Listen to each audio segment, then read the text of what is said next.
In this video, I show you how to fix no app found to open link in Google or unable to open link on Google. For solving this problem,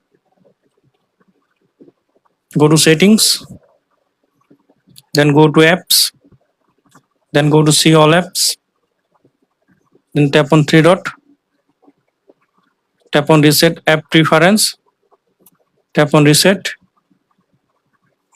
If this method not working, then go to Play Store, search for Chrome,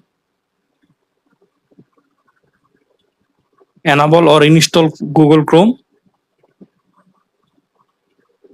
Now go to Google search. Now tap on any link. Now I hope that this method fix no app found to open link in Google or unable to open link.